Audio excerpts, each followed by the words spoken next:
That is not a lower.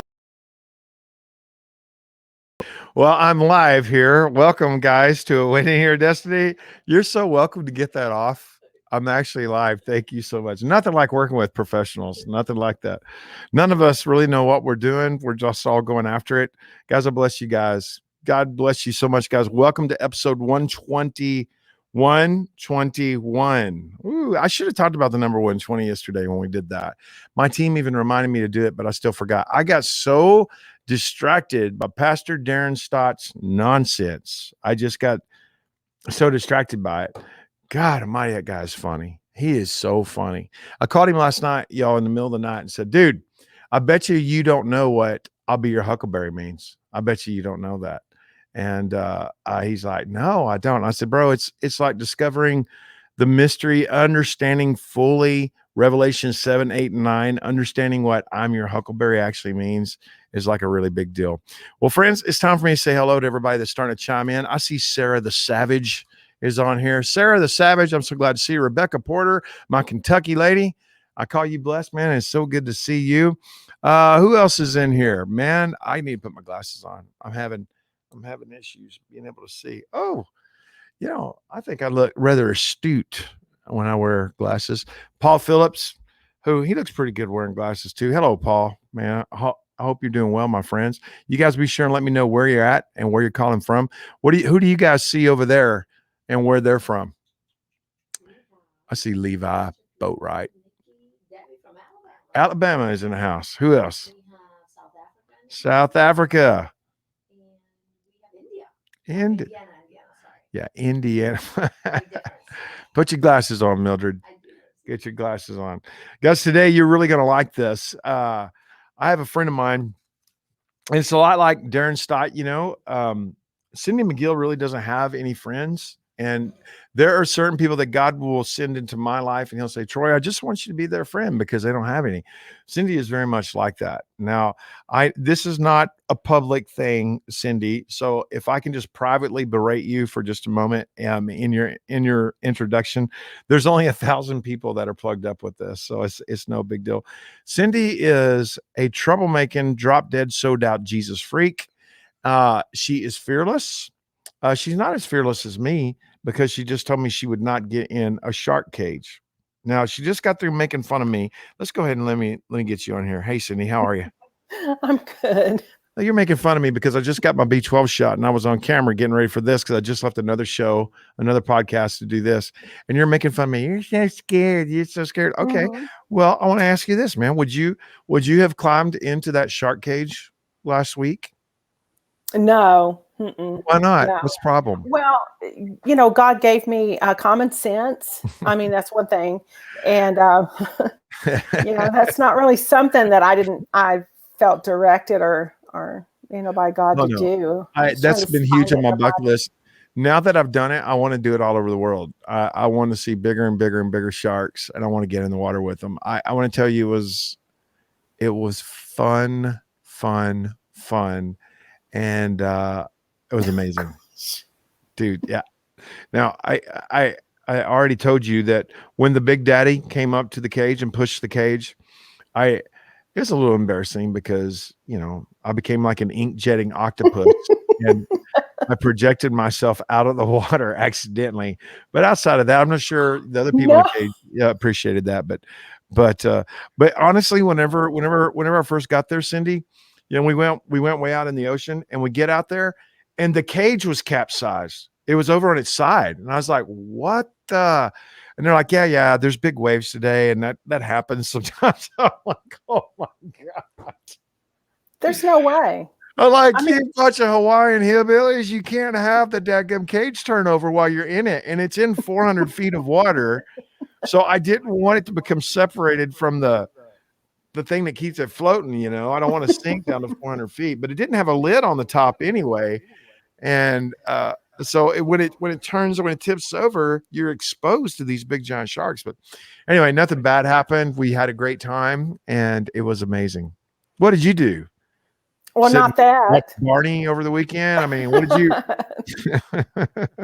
I was actually in Florida, not in a shark tank.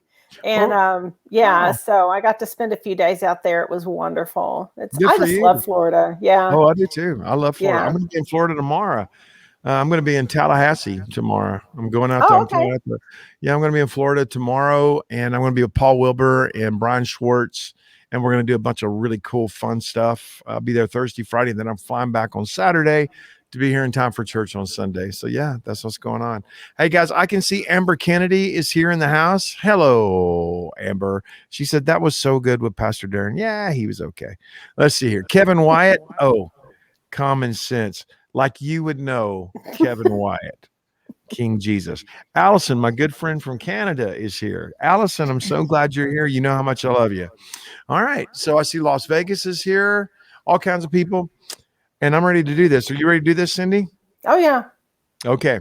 So on today's session, which is 121, I was saying, hey, man, let's me and you do dream school. And you're like, no, I don't really know much about that. And I'm like, well, I thought you had books written on that. Yeah, but I stole it from the internet. I'm like, okay, what do you have? And she said, I want to talk about my new book. And I want to talk about the difference that we're making and actually doing something that works. So let's talk about your book, introduce it, tell me what your title is, and let's go through it. Okay. Well, it's called Words That Work. Basically, it's language of light for a world living in darkness. It's stuff that God taught us when we began to go into all these different countercultures, cancel culture, and now what we know is woke culture. And God began to teach us how they think and how to communicate with them in a positive way, in a way that it goes way beyond their thinking and goes right into their spirit. And so it's got a lot of understanding about kind of you have to consider your field, right? Whenever you do outreach, which is my thing, you have to consider your field. What do they think? It's cultural, it's missional.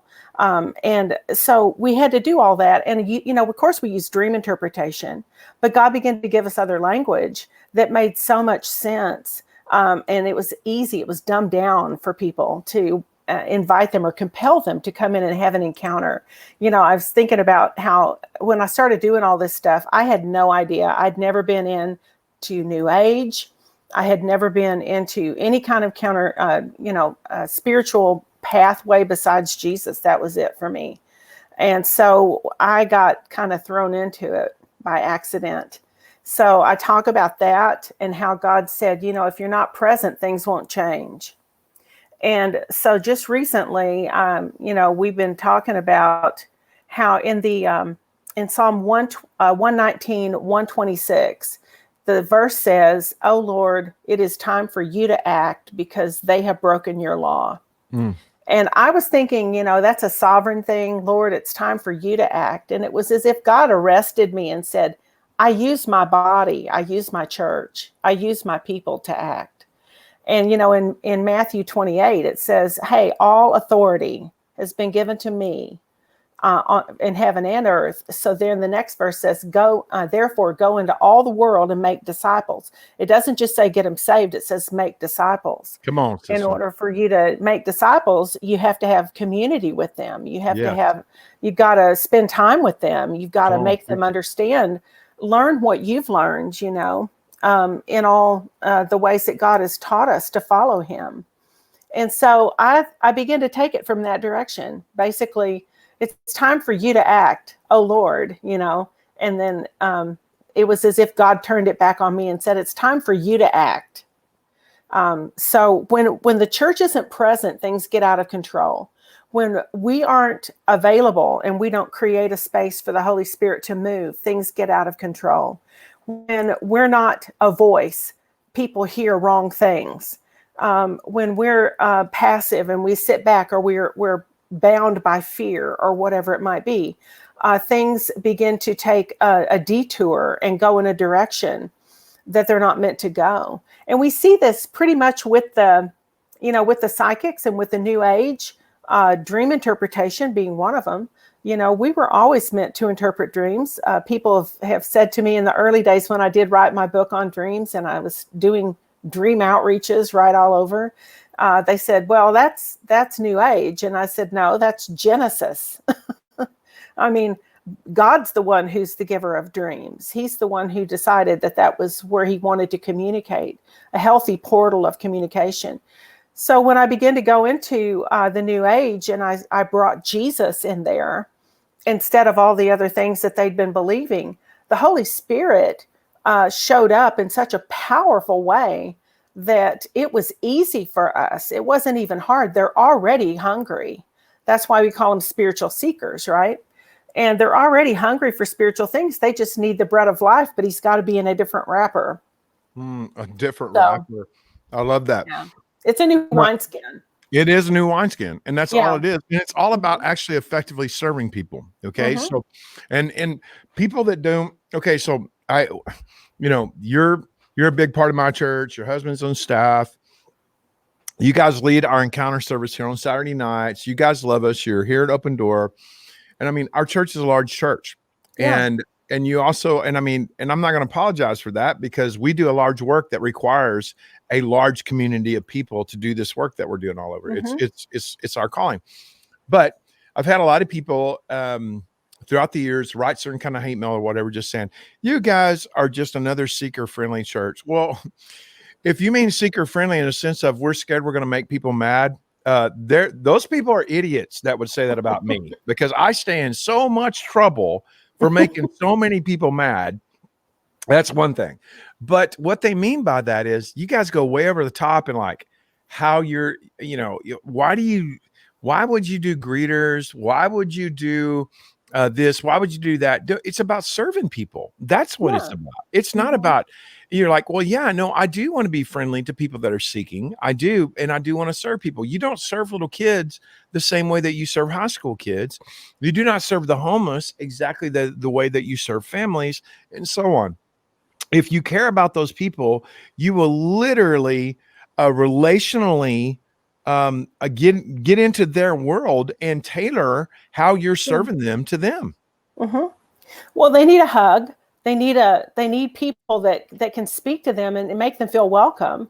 And then you develop relationship with them. And then one thing leads to another. And pretty soon you've got a bunch of people who are just like, I just love it here. It's a wonderful environment where people can come in. They don't feel like they have to put on airs. They don't have to be something. They don't have to wear a sticker, big old, remember the big old red visitor sticker, stand up, and, right, and embarrass you and make you sign a card and all that stuff. It's like they feel not just do they feel welcomed, but they also feel like they belong. They feel like it's a tribe.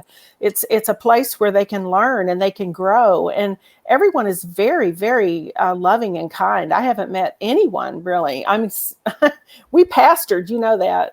I change up all the numbers of how many years. It's either 35, 40, 40, 50. I totally get it. No, I do. I totally get that. Feels like 100. Well, the point is that everything in the kingdom is relational before it's functional. And if it's not relational, it's totally dysfunctional. And that's what you're talking about. Mm-hmm. And that, look, if you're going to reach those people, you got to learn their language. And that's not you giving up the power of God. That's not you signing a deal with the devil. It's not you going to the dark side, because God does not hate their humanity. No. And I believe that. You believe that. Yeah. We know that before the throne is every tribe, kindred, and tongue. And that word tongue even means accent.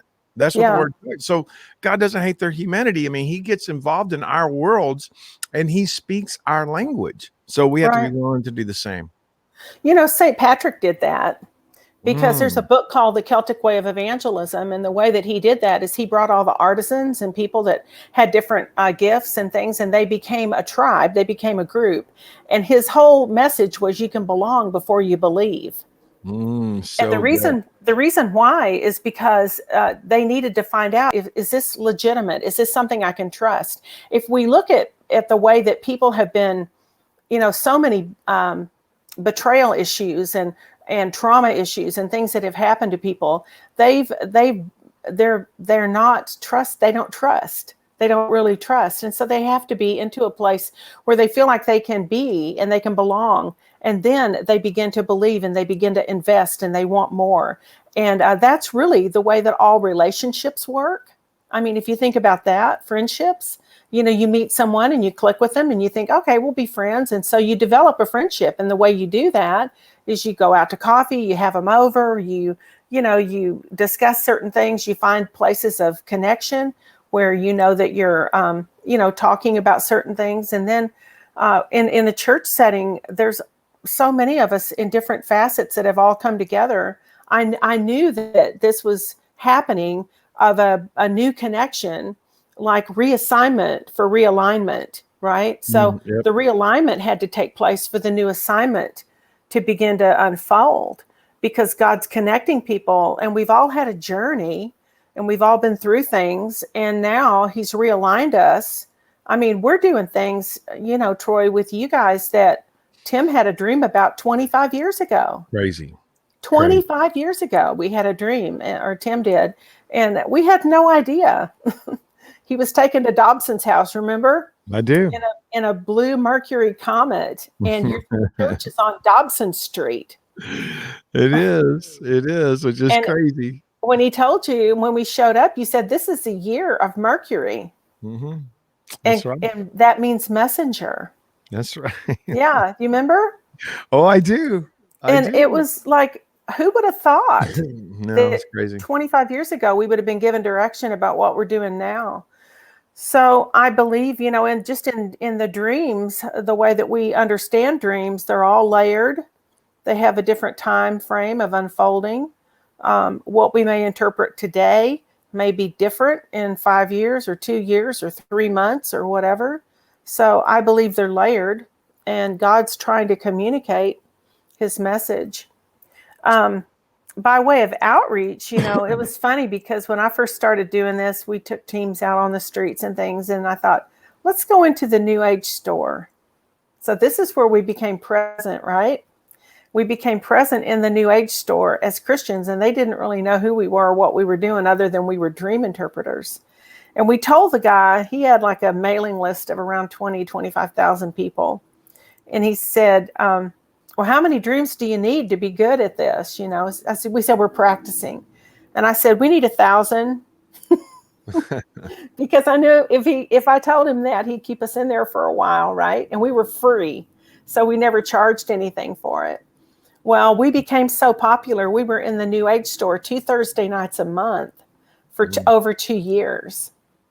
And I made friends with the tarot card reader, because she was seeking and she was hungry. And I began to just embrace her where she was, the way that I saw God made her to be. And when she would finish her little thing, I would have her come over and I would begin to do readings on her and interpret her dreams. And she would grab me about 2 or 3 months in. She would begin to grab me and go, don't leave until I tell you my dream, because I've had this crazy dream. And we developed a friendship, even though we were light years apart spiritually. And God began to speak to her and talk to her. And I had a lot of opportunity for her to understand where I came from. And, this is interesting too, because God told me a long time ago when I started doing this, he said, in order for you to be effective in the fields that I'm going to send you, you've got to value what they value, even if you don't embrace it as your own value system. Because if you do that, they'll do that for you.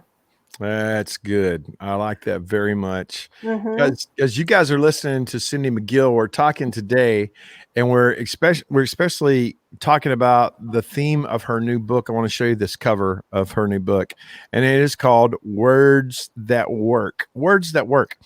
It also has a brilliant Ford that is in it. The book, the book's a good book, but it's worth getting the book just for the Ford. When I read it, I cried.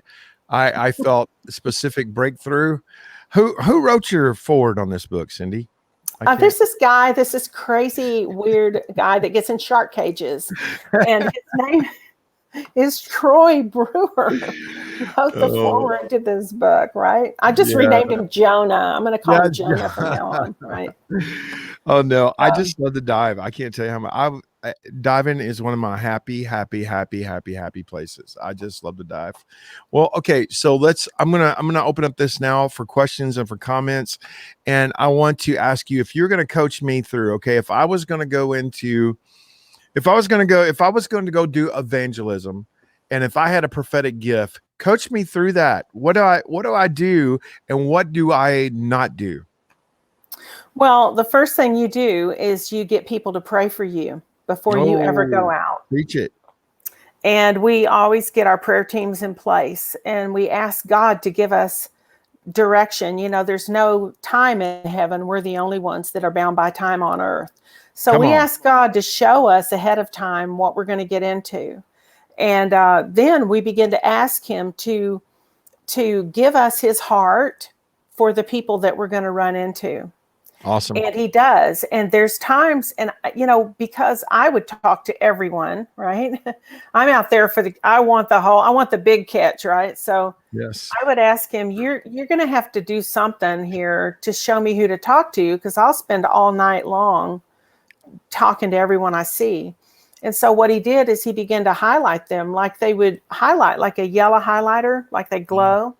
And I knew that was the one that I was supposed to talk to. Can I ask you before you talk? So you literally have learned to spiritually see, and you can see like a highlight on them, correct? Yes. That's what you said. Okay. Can I tell you something weird I see, and I see it on just about every single person. I can see it on all three people in this room right now, all three of them. But there's something, I don't know if anybody else in the world sees this besides me, but right above people's heads, I can see something, and it's right here. Okay. And I mean, I can honest to God see it on all three of my guys that are sitting in here right this second. And I see it. And it is, sometimes I can see color on it, but most times I don't see color on it. I just see, it's like it's transparent, but it is so real. I mean, it is just so I'm telling you, I can see it when I sit here and look at it. I can see it right now, and it's almost like it's like a little fire is coming off of their head or something, but it's transparent. And I started seeing that about 10 years ago or so. And yeah, am I just weird, or do you do that, or what? I do that. But I see colors over people's heads, and to me, colors mean something. Yep. And sometimes when I'm speaking, like at a conference or something, I'll actually see a little bubble, like in the cartoons, where a bubble comes up out of their head, and it'll have words. And I can see the words, and I know that I need to talk about that thing. And then afterward, people will come up to me and say, I felt like you were talking just to me. And I said, well, I was, But again, it's cultivating the prophetic. It's you don't despise prophecy. And so the Lord moves in prophetic ways. And, we think we've got it down, and, he only moves this way. Well, the Bible says that the ways of God are past finding out. So he's always doing something different. He's doing something new. And I think what it happens is that we learned how to walk with him. We learn how to be led by the Spirit, because the Spirit knows the heart of man. He knows everything they've gone through. He knows everything, all their pathways. And so when we get to them, the Lord's already downloading how he wants us to communicate. For me, I don't use a lot of Christianese language on the street. I don't say God and Jesus right up front, because I don't know that they're okay with that. They might have been hurt in church, or they've they just feel like he's the problem.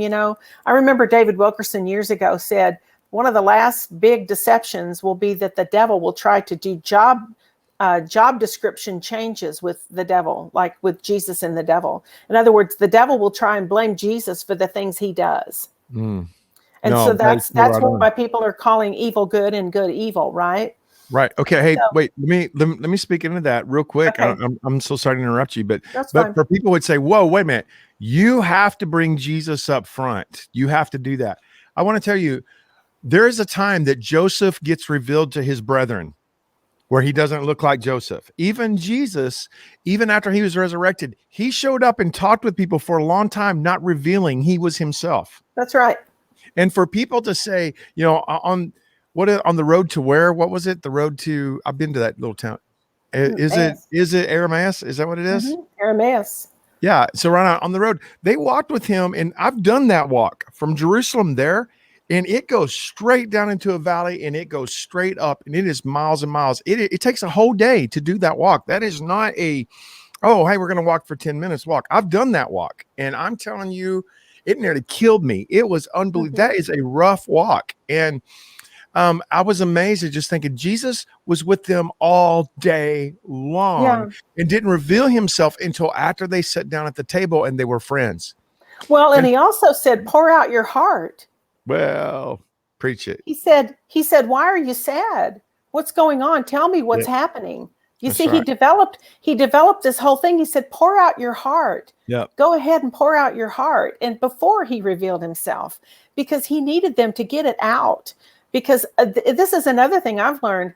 Oftentimes people are so traumatized. They're so hurting that if we just come up and start throwing Jesus language at them, they're going to wall us up because they need to pour out their heart, and they need a good listener. They need somebody that's there for them, that'll just be there for them. And then they'll feel the presence. The Holy Spirit always accompanies his encounter. Man, I have a question for you here, and you're going to like this. This is from my good friend Amber Kennedy. And it's funny because yesterday on the Prophetic Live, somebody asked a question that was very similar to this, but it's because it's a common theme. So I want to show it to you here. Amber, she's part of my team in Houston at our Houston campus. And she just got out of jail, Cindy. And she's doing really good. We're also proud of her. Okay. Says, how do you, she's so hoity-toity. She's probably cringing. I'm saying she was in jail. How do you reach someone for Jesus who is into witchcraft, tarot cards, etc.? My aunt has been trapped in that darkness almost her whole life. I've been sharing Jesus with her, and I pray for her often. What can I do? Well, the first thing is you have to honor the process. And Jesus is in people that are saved and those that are being saved, right?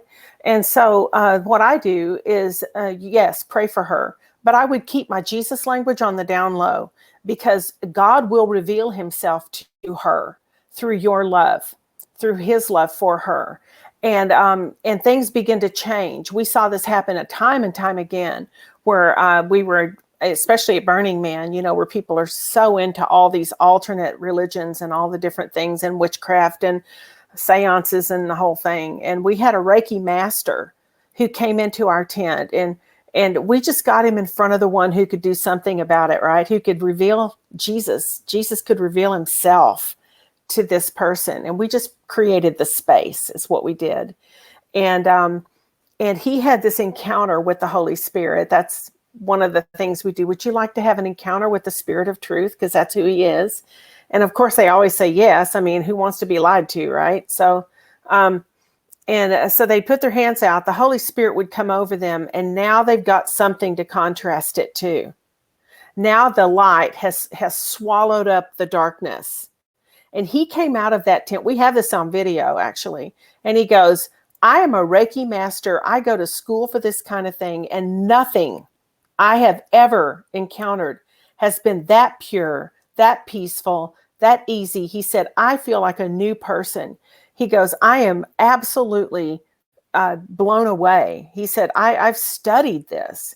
And because he had an encounter, because Jesus can do in a moment what he can undo in a moment too, what people have given themselves to for years. And it's just that, road to Damascus moment, where Saul was transformed into a new man. And that's exactly what happens. And he walked out of there. He was drunk in the Spirit, for one thing, because the Holy Spirit had been so strong on him. And he said, I just have to go and figure out whatever the H I am right now. That's what he said. Wow. And he couldn't find his way out. We had to tell him which way he came from. He turned into Mr. Magoo. He did. But you have to honor the process. And people are again, that's why I wrote this book, honestly, because I wasn't real excited about giving all the stuff out there, right? All the things that God taught us and how to learn, because I think we're kind of more like Navy SEALs or Secret Service or below the radar type. Bobby Conner called me an F-22. But I did, because I felt the need to get it into the hands of people so that you do know how to handle conversation, situations, how to let your love be the strongest factor, how you don't let your zeal get ahead of the love of God. Oftentimes our zeal will get us and make us say things, and we get nervous and we start spouting off stuff, and it gets ahead of the love of God. And the love of God is patient and kind and easy to be understood. It doesn't keep records of wrongs. All it's trying to do, God is just trying to bring people, Mark 2, the way that we had been going now is blocked. All right. He's bringing the guy on the stretcher. These 4 guys were bringing the paralytic. And they said the way that they had been going, the way they were going to go in to get him to Jesus is blocked. Well, that's happened right now. So they created another way. They went up the side of the house. They undid the tiles and the leaves and palms and whatever else in the dirt. Can't you imagine the noise that was happening? And then they had to figure out where Jesus was. And then they had to work in tandem, in unity, to bring this guy and to lower him down in front of the one who could do something about his situation. Wow. That's incredible. That is a good word. Did you steal that from me? No. Did you read that from one of my books? Yeah, I did, actually. All of your books. You're so nice to me.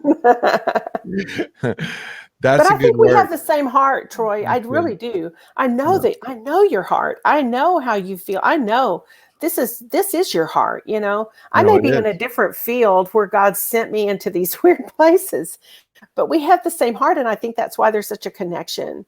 With our friendship. Number one, I love it when people love Jesus and love people so much that they get outside of the lane of what everybody else says is allowed. I love that. Mm-hmm. And that's been my entire walk, has been that. And I saw that in you the first time I met you. I went, oh no, I'm going to love this girl. I don't even like her. I don't want to like her. She's a nut.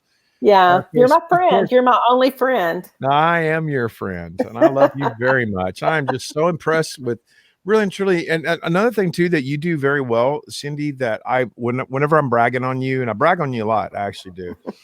But one of the things I brag on you about is you very simply and honestly and purely bring the presence of the Lord and deep, supernatural, powerful things. And what I mean by purely is you don't have any other agenda when you're trying to reach somebody for Jesus, other than you actually just want to touch them for Jesus. And you really believe, no matter how messed up they are, no matter how they can have a pentagram on their forehead and all kinds of cleavage with crazy stuff written on it, and you really and truly believe this is the friend of Jesus.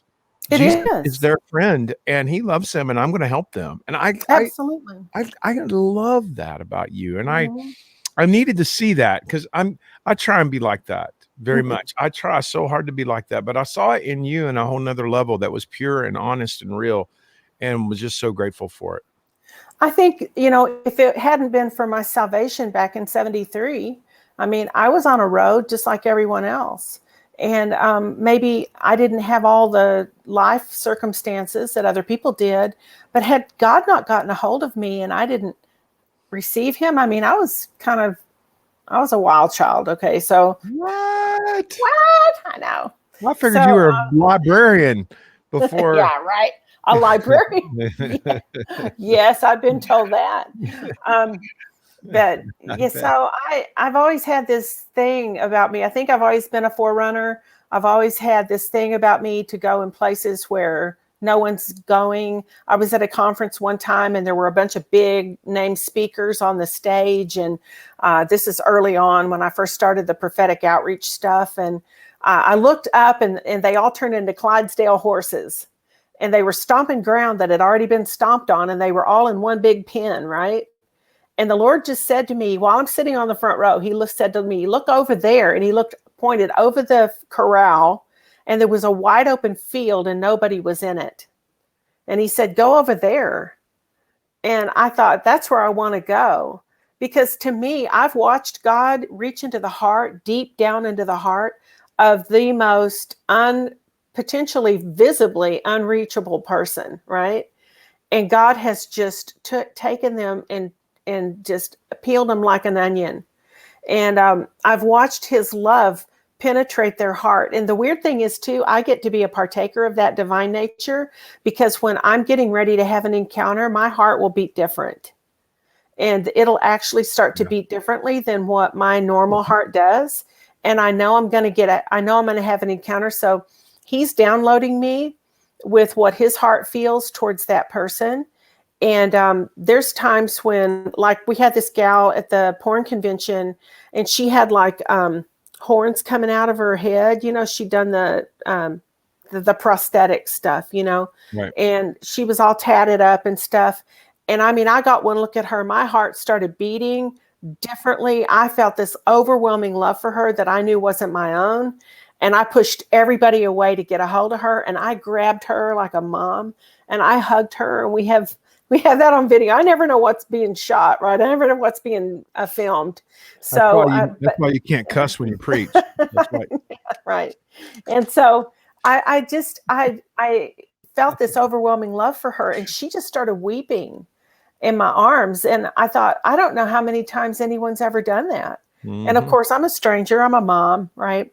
And there were these adventures are just so incredible, and God's love is so unconditional, and he shows us who they really are. Like, I mean, God always looks on the heart.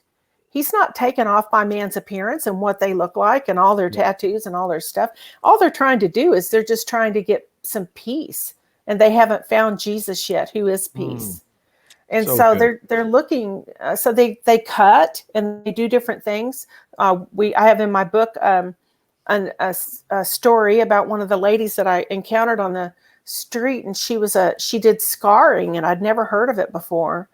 And it's a very it's almost like mutilation, body mutilation, where they take hemostats and pull your skin out, and it creates this huge scar, and it's all done without any anesthetic. And I said, my goodness, tell me about that. So here's where, remember, God said, value what they value, even if it's not yours. And I said, help me understand what you do. Why do you do that? Like, what is that all about? And she said, well, she said, I have 7 of them. And she said, this one on my chest was the most painful, but it was also the most important, because I was in a transition and things were happening in my life and I needed to mark it. And I said, well, if I wanted to get that done, I said, how much would that cost me? And she said, that would be about $200. I said, so you paid $200 to get this done? And she said, yes. And then they give you gauze and just have you push it on your chest. Well, these are over main arteries, you know, especially veins. And she was walking to her place that she was staying. She said, I almost passed out. And so I said, can I take my hand? Would you mind if I just put my hand on your scar? Can I just trace that for a second? I just want to get a feel for that. And when I did, I could feel God. I could feel him in my hand going out all over her scars. It was like, you know, I know someone that took scars too. And they love you so much. And then I was able to tell her, in relationship with her scarring adventure, you know, about Jesus that was scarred.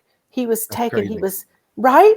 And it just led right in. And God just said, okay, it was like oil or honey being poured out on her. King Jesus. And she started crying. And I got to tell her about Jesus and how much he loves her and his scars. I said, he can identify with you.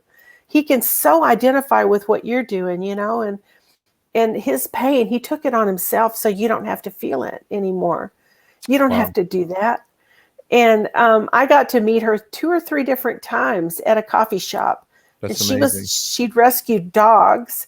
So I got to talk about how, you know, we've all been rescued.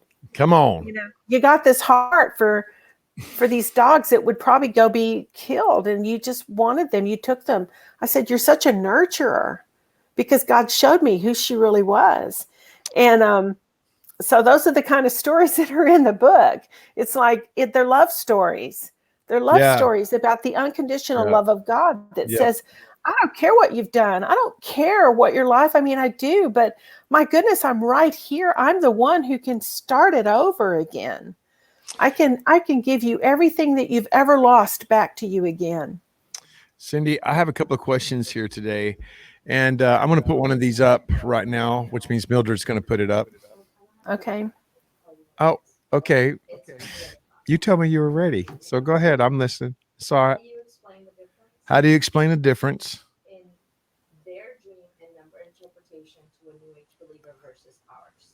How do you explain the difference? Okay, so the question is basically, how do you when someone already has an interpretation that is like a new age interpretation of a number or a prophetic dream or something like that, how do you bring the interpretation of the Lord when they already think they know what the interpretation is?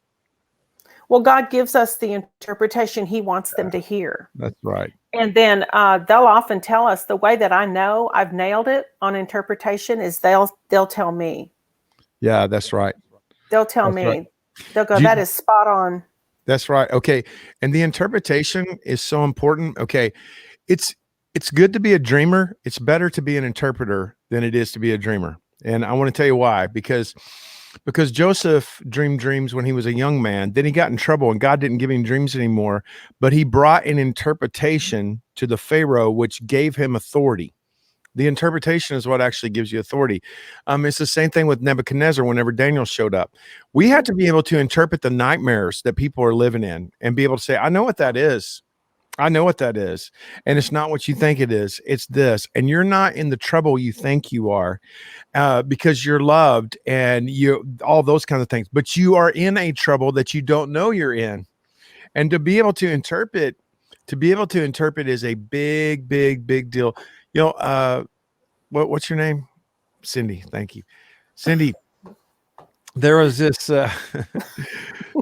there's two things. There's two things I want to tell you that you brought up. And one is, what is the name of the guy? When I get a little bit stressed out, I can't remember names. And that's one of those odd things about me.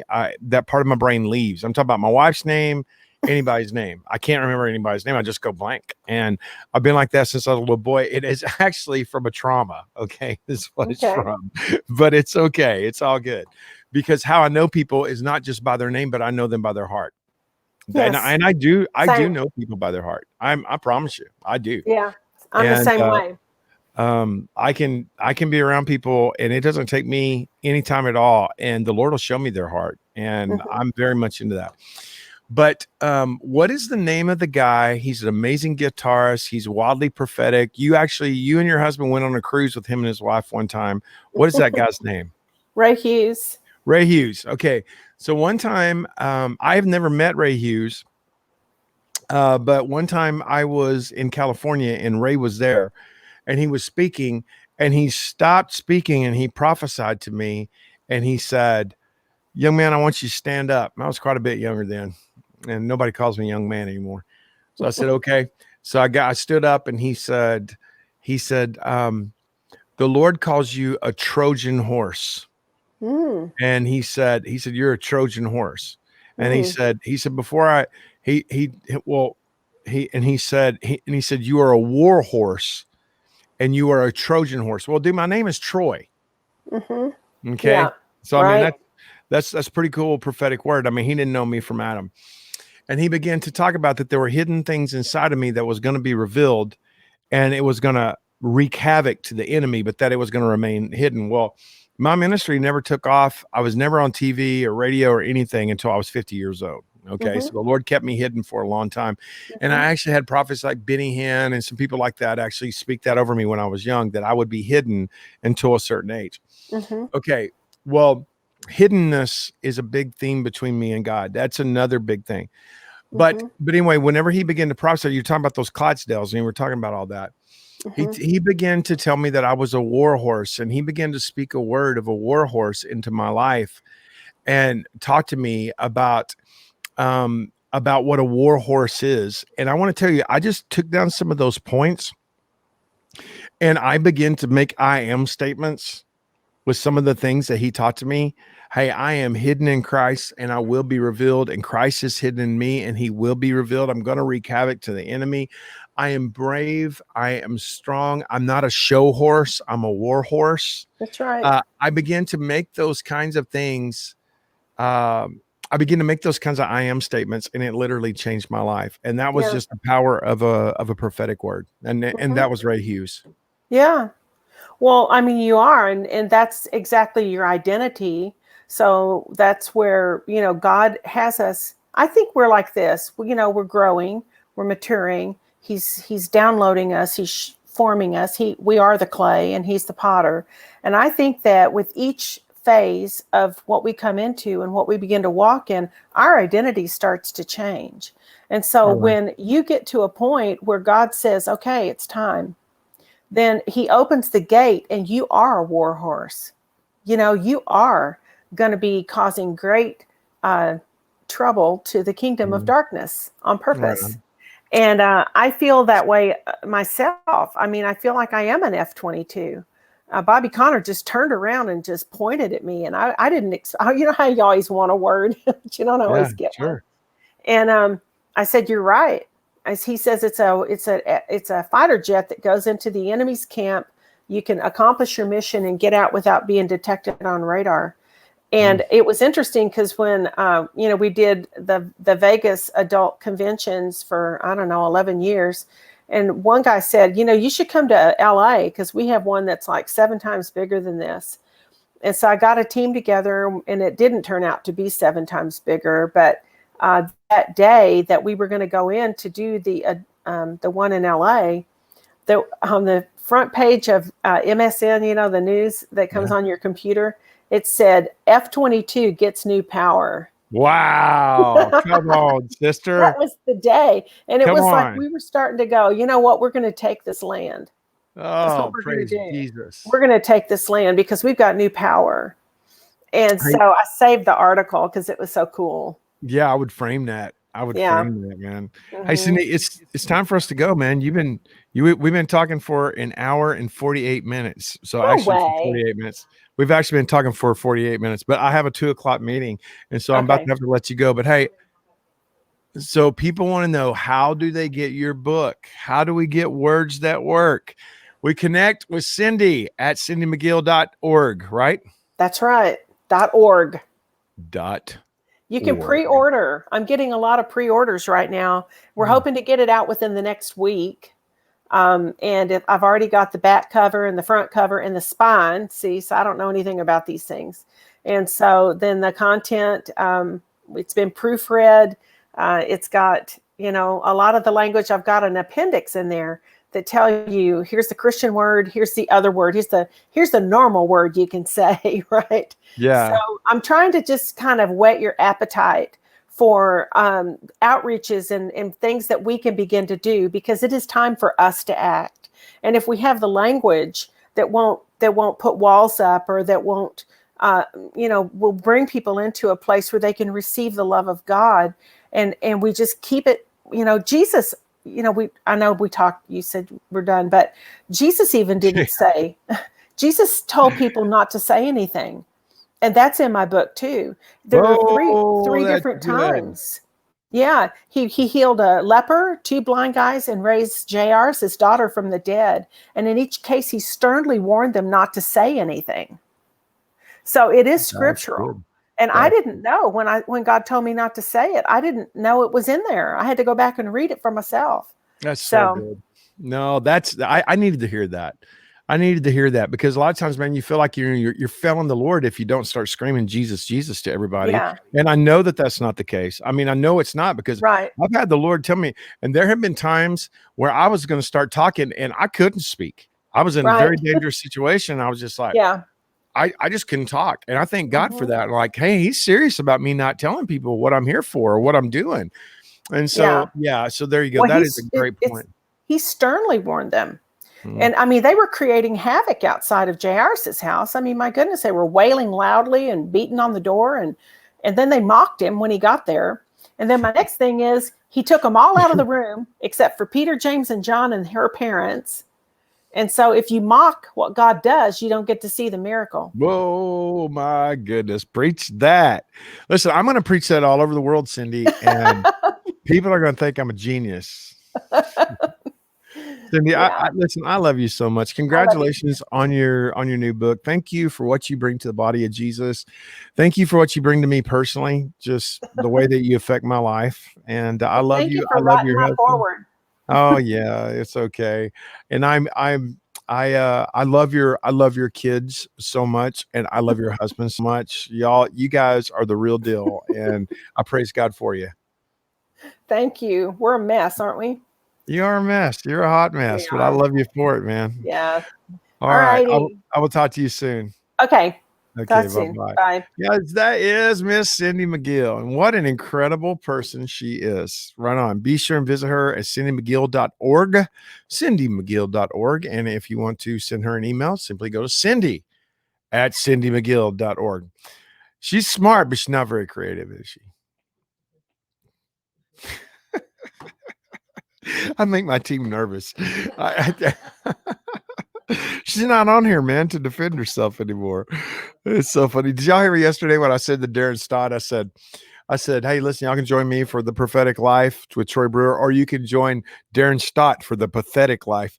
And he said, yes, if you want to dial yourself down and learn how to fail, simply go to my website. He's so funny. Guys, it's great to see Ember on here and Tammy. And Amber's like, oh man, I'm just loving this. She's saying, thank you, Cindy. We love you. And Tammy saying, oh, I just love this. That's so good. And then, of course, Susan Cheatham. Susan Cheatham. I'm so glad to see you, man. Tell Roger I love him. And tell him I've nearly got those shaps framed. Yeah, he'll know what that means. Everybody's like, what? I don't even know the language you just spoke. He'll know. Yeah, so I should have them any day, and I appreciate that so much. You guys are going to have to come out and see it for yourself. Susan, I love you and hope that you guys are doing good. Tell your family that we said hello. Somebody Facebook user just said Cindy is a blessing. Cindy is a blessing, and she is the real deal, and she's been so fearless. And I want to just tell you this, man, she's paid a big price of being criticized and hated by Christian people for daring to love people that are caught up into pornography, for daring to love people that are caught up into witchcraft, for daring to love people that are caught up into New Age, and for daring to love homosexuals. And she's been accused of being in cahoots with all those people, the same way that Jesus was accused of being a drunkard. And man, she's just kept a smile on her face and just done it. And I'm just super duper duper proud of her, man. I know her personally, and she is a godly, Jesus loving woman. She's a great wife. She's a next level mama. She is so tied to her kids, man. And she's a good girl. So I can't speak highly enough of her. All right, guys. Well, I see that Susan got my message, and she said, yeah, I will. That is good. Thank you so much. Blakely, Farmer Terry, so good to see you. She says, you know what? She has such a sensitive spirit. Yeah, she is. No, she's cool. And I love my Canadian troublemaking friend, Miss Allison. Divine Connections. Love it all. Yeah, right on. Hey, guys, listen, I'm going to let you guys go. It's been a big day today, and I'm about halfway there for the rest of the day. I have a 2:00 meeting, and then I have a 3:00 meeting, and then I have a 4:00 meeting, and then I have a 5:00 meeting today with Greg and our teams. And then I'm going to a board meeting at 7:00 tonight at a ball game. Yeah, right on. So it's a big day for me. I'm going to be getting up early in the morning. I have to be at DFW Airport at 8:00 in the morning, and I'm going to Tallahassee, Florida. I'll be there until Saturday. I need you guys to pray for me. If I can do a prophetic life while I'm out there, I will do one if there's Wi-Fi. Like they don't have that in Tallahassee. I'm going to be on a 2,200 acre ranch. I'm going to be meeting with Stovall, Pastor Stovall from Celebration Church. I'm also going to be with Paul Wilbur, who's going to be coming back with me for all 3 services this coming Sunday. I'm going to be with Brian Schwartz. So, man, you guys be in prayer for us. Would you please be in prayer for me? Guys, I love you guys. Call y'all the head and not the tail, above and not beneath, and highly favored of the Lord. Bye-bye, everybody. Booyah.